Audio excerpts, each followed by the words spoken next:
últimos dias. O que fazemos com o resto deles? Uma das escoltas perguntou a Skana. Bem, agora sabemos que eles são da Teocracia Slane, talvez eu não devesse tê-la matado, mas tudo bem, estou confiante de que ela também não estava no comando, ela poderia ter algum posto, mas se ela estivesse realmente no comando, ela teria sido melhor protegida. Skana coçou a cabeça enquanto pensava, seu cabelo castanho liso era pragmaticamente curto, mas ainda era bom coçar quando ela pensava. Podemos precisar matar o resto deles. Vou deixar isso para Lady Baraja, mas não acho que ela queira uma guerra com a Teocracia Slane antes mesmo de reconstruirmos nosso próprio país. Skana disse pensativa. Rei Caspond. Disse um guarda. Desculpe. Skana perguntou curiosamente. Rei Caspond, o guarda reiterou, eu acredito que você quis dizer que essas decisões eram para o rei tomar. Skana piscou várias vezes ao perceber o que havia dito. Oh, sim, por favor, desculpe minha língua mal controlada. Tudo bem. O guarda disse, não me importo com a ideia, mas isso não é um erro da língua que deva ser repetido com frequência. Os reis têm uma visão obscura dessas coisas. Ele disse sarcasticamente. Skana riu da forma como ele disse isso. Sim, eu imagino que sim. Ela respondeu. Desculpe, acho que não sei seu nome. Não se desculpe, eu sei que você não sabe, porque até agora nunca nos falamos. Ele disse com um sorriso, sou Balur, e entrei para nossa organização apenas alguns meses atrás. Skana olhou para ele era um homem maior, ela o lembrava vagamente de um ursinho de pelúcia enorme, e ele tinha olhos extraordinariamente brilhantes para um homem que balançava objetos pontiagudos como profissão. Prazer em conhecê-lo, Balur, e, obrigado antecipadamente por não mencionar minha pequena indiscrição. Ela se inclinou e sussurrou, estendendo a mão, que ele pegou e apertou com firmeza. O prazer é meu, Skana. Ele disse. Agora, sobre o resto desses prisioneiros. Ele perguntou. Oh sim, ela disse, coçando a cabeça novamente, eu acho que gostaria de falar com um ou dois, mas depois disso vamos deixar Lady Nea encaminhar o assunto ao rei. Prevejo um aumento em nossa força de trabalho esquelética, mas até que uma decisão seja tomada com firmeza, certifique-se de que eles estejam bem alimentados, protegidos e ilesos, e também certifique-se de que todos os documentos que reunimos estejam protegidos em algum lugar até que possam ser entregues ao rei. Como você diz? Balur respondeu, e os guardas voltaram aos seus afazeres. Skana foi até o próximo pequeno prédio e entrou. Havia um homem encostado na parede, ele era magro, e tinha cabelo preto curto e um nariz ligeiramente torto que obviamente havia sido quebrado em algum momento de sua vida, sua camisa se foi, e apenas suas calças permaneceram. Deixe-me adivinhar, Skana disse enquanto se movia para a mesa e se sentava de frente para ele. Sua camisa foi rasgada durante a luta antes de você ficar inconsciente. Seu olhar disse o suficiente. Pensei isso. Ela disse. A Teocracia Slane realmente treina seus agentes para serem teimosos e durões. Ele olhou para ela com surpresa. Tive uma conversa interessante com sua vizinha Torli. Skana esclareceu. Choque estava escrito em seu rosto. Ela tinha muito a dizer, mais do que eu realmente esperava. Mas acho que não deveria me surpreender, afinal, como você acha que descobrimos o seu esconderijo? Ela viu a compreensão surgir em seu rosto silencioso. Bem, isso e a conexão com o Red Bard. Ela disse, realmente nos ajudou a saber que havia uma entrada secreta, inferno, se aquele lugar tivesse sido invadido às cegas, seus escudos de carne poderiam ter impedido um ataque enquanto o resto de vocês simplesmente saía pelos fundos do restaurante. Eu não acho, pessoalmente, que ela foi recompensada o suficiente por tudo o que ela fez. Vou pedir a Lady Nea para oferecer mais a ela depois que tudo isso acabar. Skana sorriu ao terminar a frase, e então recostou-se na cadeira, apoiando os pés na mesa. A avassaladora certeza arrogante que ela sentiu foi lavada dela como sujeira de seu corpo quando ela pulou em um riacho. Não passou despercebido por seu cativo de nariz torto. Se isso importa para você, disse Skana, Torli pediu que suas vidas fossem poupadas. Ele permaneceu em silêncio, mas estava claramente prestando atenção. Você sabe por que Torli traiu vocês? Vendeu vocês para nós, nos deu seu esconderijo, nos deu sua rota de fuga e garantiu que tivéssemos uma patrulha lá quando vocês estivessem mais vulneráveis, e todos juntos.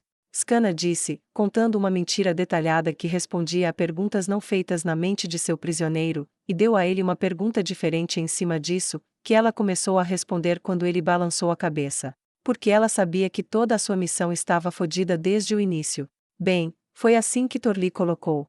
Claro que estava tudo bem quando você estava lá apenas para observar, relatar e coletar dados. Mas quando seu chefe pressionou por ações mais ativas, ela sabia que vocês estavam ferrados. O Rei Feiticeiro é incrivelmente popular aqui, você não acha que ele tem olhos nesta cidade, você não acha que seu aparato de inteligência é bom o suficiente para capturar operações abertas e garantir que seja ferrado. Se você quer a verdade, mesmo que Torli não tivesse nos contado com horas de antecedência que vocês estavam apoiando os planos de remédios, o aparato do Rei Feiticeiro é ainda melhor que o nosso, e o plano estava condenado desde o início. Você só durou tanto tempo porque queríamos que a operação terminasse para que pudéssemos nos livrar da maioria de nossos inimigos de uma só vez. Ela viu o entendimento continuar a crescer à medida que mais e mais era preenchido. Torli salvou suas vidas. Scanna disse, mesmo que ela tenha desobedecido aos comandos da teocracia Slane. Mas uma coisa ela negou, foi ter algo a ver com a fuga de remédios. Ela desistiu de seu papel por trás do ataque ao nosso quartel-general. Mas, por que negar isso? Um uivo gutural saiu da boca do homem enquanto ele revirava a cabeça com raiva, percebendo que Scanna tinha tudo. Por que nós não fizemos isso? Ele disse, acho que não vale a pena dizer nada sobre isso, agora que ela já lhe contou. Eu sabia que aquela operação estúpida estava fodida. Remédios foi uma burra, é como uma flecha, boa se disparada no alvo, mas qualquer coisa que ela faça sozinha não vale nada. Não pensei que Torli levaria isso tão a sério a ponto de trair suas ordens para salvar nossas vidas, o resgate de remédios. Não sei quem fez isso, mas não fomos nós. Eu vejo. Scanna disse. Se importa em me dizer apenas por que você correu esse risco? Torli descreveu isso como se fosse apenas uma coisa oportunista. Você tinha um paladino indignado e um grupo de pessoas ao seu alcance que ela ficaria feliz em matar, e você arriscou. Mas acho difícil de acreditar. Ele cerrou os punhos e sacudiu as correntes enquanto as sacudia em frustração. Você é leal aos mortos-vivos, é claro que queríamos todos vocês mortos, e aproveitamos a chance que vimos diante daquele paladino estúpido, embora fosse uma operação estúpida, tinha que ser feita, não podemos deixar você aumentar sua influência, e afastar as pessoas dos deuses. Vocês têm que ser sacrificados, ou quem sabe o quão perto sua nação chegará do reino feiticeiro. Ele disse e cuspiu no chão para dar ênfase, e voltou os olhos para Scanna, e ela podia sentir o ódio saindo dele enquanto eles a perfuravam. Guarde minhas palavras, esse morto-vivo vai te trair, ele vai te lançar para baixo e usá-los como brinquedos e fazê-los sofrer se ele não for parado. Se vocês continuarem em suas mãos, vamos ficar cada vez mais fracos até não podermos detê-lo. Ela sentiu que o ódio era menos direcionado a ela e mais direcionado aos mortos-vivos. Foi apenas pelo maior controle que Scanna manteve sua raiva sob controle e perguntou, então você planejou parar os mortos-vivos tirando a vida das pessoas? Ele ficou soturnamente quieto. Quantos de nós você mataria para nos impedir de controlar nosso próprio destino?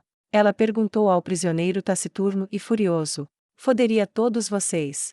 Ele disse. Você nunca terá a chance. Ela respondeu enquanto se levantava, saía e o trancava no quarto sozinho. Foi um interrogatório muito produtivo. Scanna disse baixinho para si mesma, assim que alguém se aproximou com uma série de documentos. Esses são os relatórios do interrogatório? Scanna perguntou, e o mensageiro rapidamente acenou afirmativamente. Muito bom. Ela os pegou na mão e começou a folheá-los. Um prisioneiro conseguiu tirar a própria vida batendo o crânio contra a parede quando ele foi deixado sozinho, mas outros forneceram algumas informações significativas sobre quais nobres ajudaram, e alguns deram informações sobre alguns elementos criminosos que teriam sido os responsáveis. Todos negaram envolvimento na fuga de remédios. E vários contatos foram listados. Scanna estava mais preocupada, pelo fanatismo uniforme que eles exibiam. Nenhum deles parecia nem um pouco incomodado com a ideia de exterminar até mesmo toda a sua nação, se isso fosse necessário para impedir que a nação formasse laços mais fortes com a Enzo ou Algon. Esse era o pensamento que mais a incomodava, pois ela saiu para procurar algo para comer. Na corte do castelo do rei Caspond. Neia ouviu o relatório entregue por Robel e Gil Crestres sobre tudo o que havia acontecido, e quando veio o relatório de que era a teocracia Slane por trás disso, ela empalideceu. Uma facção interna era uma coisa, um elemento rebelde o mesmo, mas um governo estrangeiro. Sua pele pálida não havia recuperado a cor quando o rei a chamou para se apresentar. Lady Neia, rei Caspond disse, eu acredito que você tinha um assunto para me apresentar hoje. Neia se aproximou e se ajoelhou diante do trono. Sim, majestade, mas agora sei mais do que sabia, graças aos esforços de meu heróico povo, mas muito mais, que temo entregar esse conhecimento aqui. A expressão do rei ficou sombria.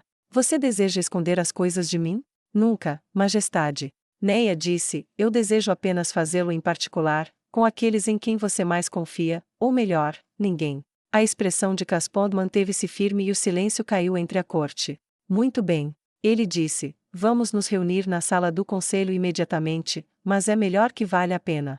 O conselho foi convocado, quando o rei se levantou e caminhou para uma câmara privada próxima, e logo Neia se viu em uma sala com o conde Andor, o comandante Gustave e uma pequena coleção de outros nobres, militares e figuras sacerdotais que compunham o conselho privado do rei. Neia Baraja, faça a sua declaração.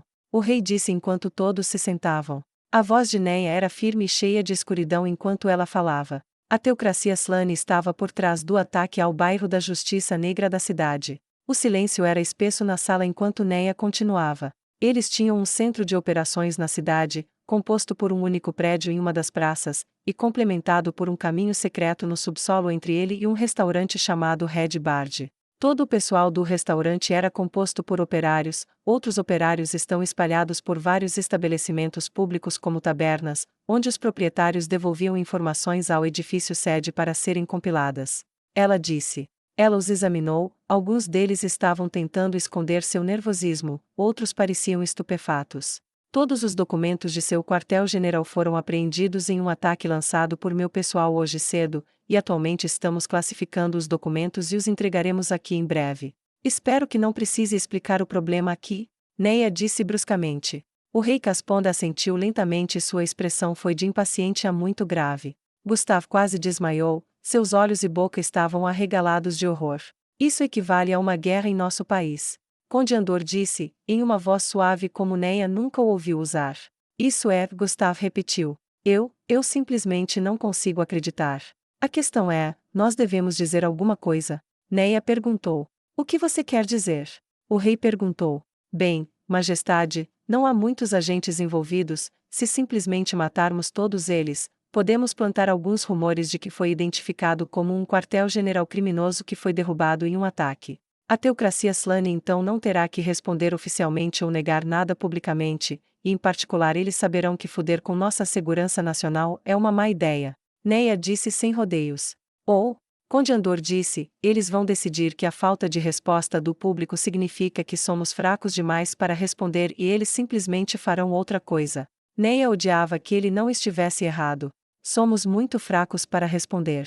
Gustave disse categoricamente.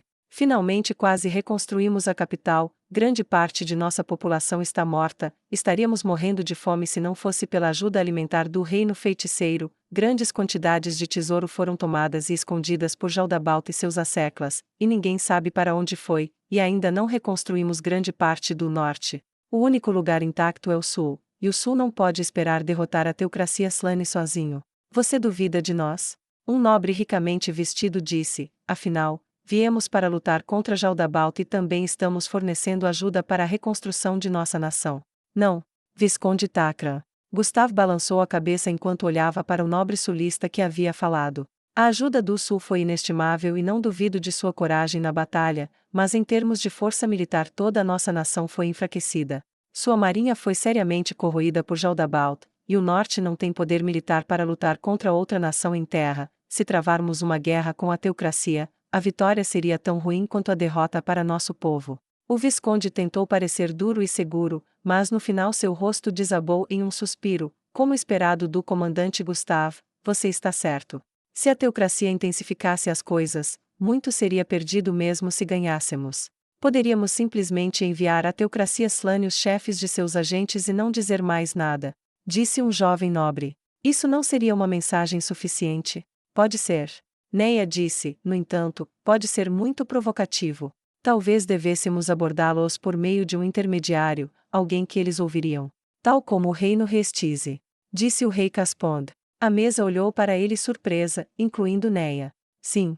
Neia disse, eu sugiro que sigamos a sugestão do rei, nós os abordamos através do reino Restize, e os informamos que sua operação foi encerrada. Embora eu não sugira que os ameacemos excessivamente, sugiro que o rei prometa não informar ao rei feiticeiro que eles procuraram a morte de centenas de pessoas que ele se deu ao trabalho de salvar, se eles fornecerem alguma compensação apropriada para o reino.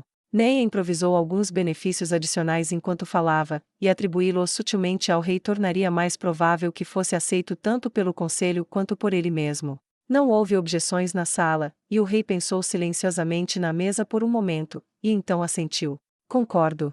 Daremos um passo extra e nos ofereceremos para devolver os sobreviventes por um preço fixo por pessoa. A recusa terminará em suas mortes ou em suas vendas para o rei feiticeiro, se ele os quiser.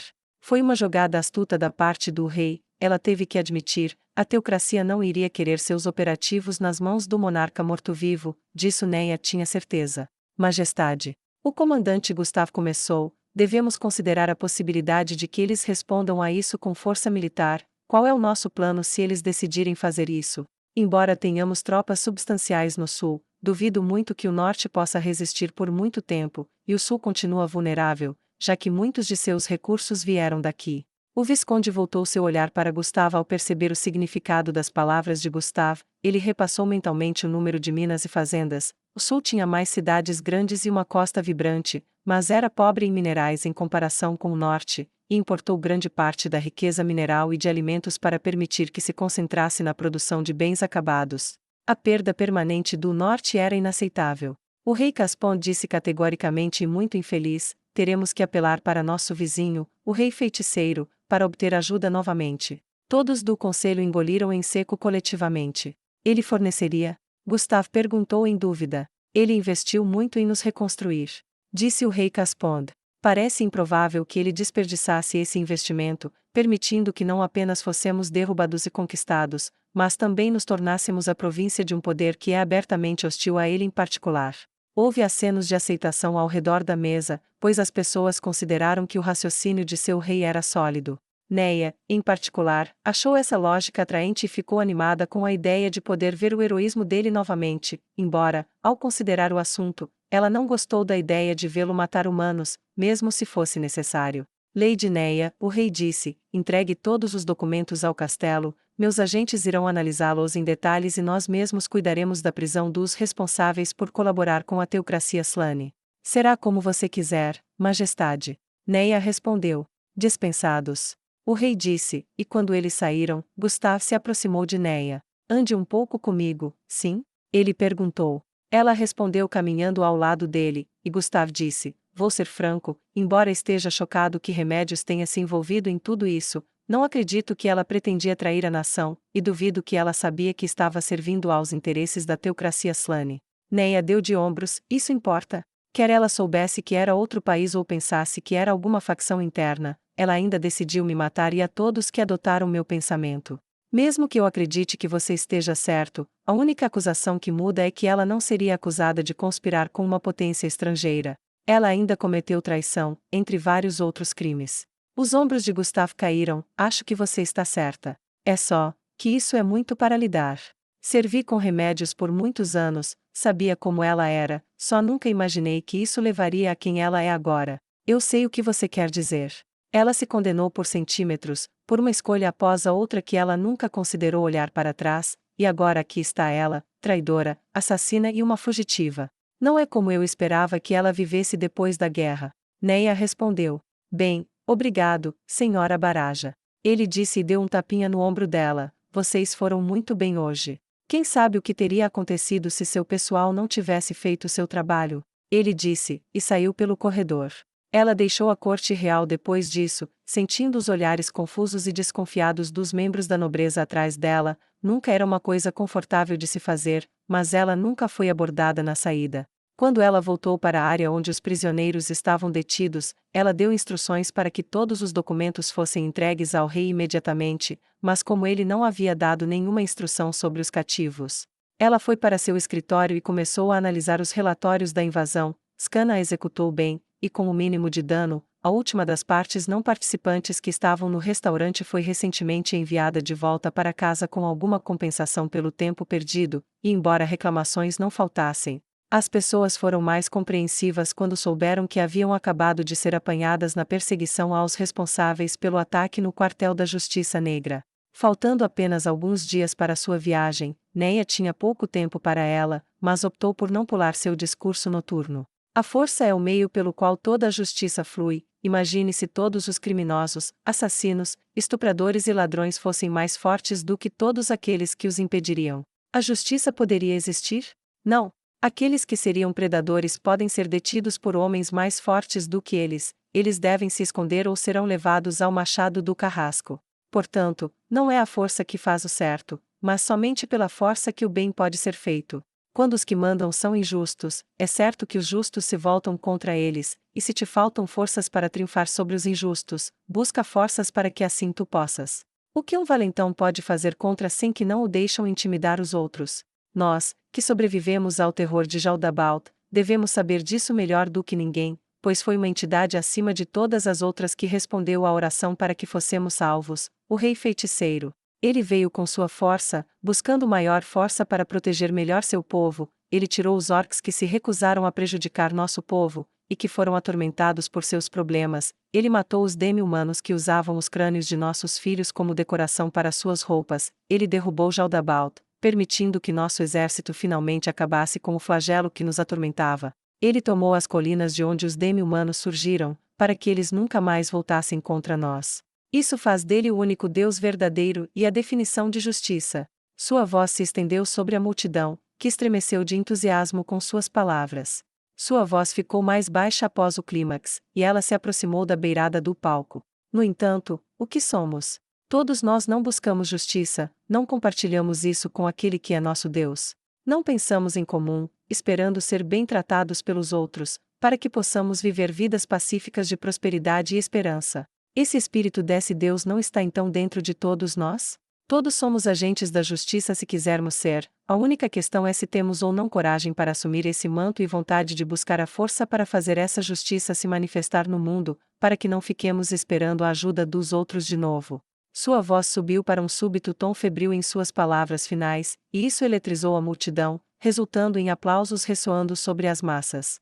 Quando seu sermão terminou, ela desceu do palco, e Sebas caminhou atrás dela como era seu hábito, e ela não disse nada a ele, pois agora era seu tempo entre a multidão, apertando as mãos e falando com as pessoas individualmente, respondendo a perguntas, e elogiando as pessoas por sua vontade de sobreviver, e ouvir as pessoas com problemas. Ao longo do caminho ela encontrou Skana, que deu um tapinha em seu ombro e disse, muito bem como sempre Lady Neia, você realmente sabe como comover as pessoas. Obrigado Skana. Neia disse com um sorriso, ajuda quando cada palavra é verdadeira. Ela respondeu e passou pelos outros enquanto a multidão se dispersava, até que finalmente ela fez seu caminho até a borda e voltou para seu escritório-residência. Bem Sebas, parece que nosso tempo juntos está chegando ao fim. Neia disse quando chegou à porta. Sim, e eu gostei de ver como você tem lidado com os desafios que são apresentados.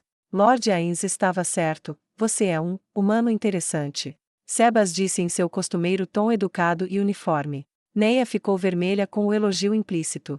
Oh, obrigado. O rei feiticeiro é incomparavelmente gentil. Ela disse e fechou a porta atrás de si e foi descansar. Os próximos 2 dias foram inebriantes. A caravana mercantil chegou à cidade e começou a reunir suprimentos para se reabastecer antes da próxima etapa de sua jornada, onde Neia e seu bando os acompanhariam. Os documentos fornecidos ao rei resultaram em um tesouro de dados e vários nobres e cidadãos menores foram presos e enforcados.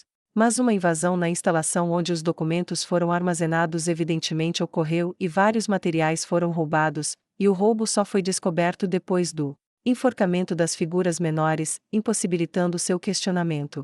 Neia conseguiu assistir à execução do padre que tentou matá-la, como uma espécie de pedido de desculpa simbólico. O rei acelerou a execução em um dia, permitindo que ela sentasse na primeira fila para vê-lo morrer, para que ela pudesse iniciar sua jornada sem um inimigo vivo atrás dela. Quando acabou, ela se aproximou do carrasco e estendeu algumas moedas. Isto é para o corpo dele. Ela disse. Mande enterrá-lo de acordo com suas crenças, ele já foi punido o suficiente. A expressão do homem era de choque, e sem dizer nada, ela se virou. Neia Baraja voltou para casa sozinha.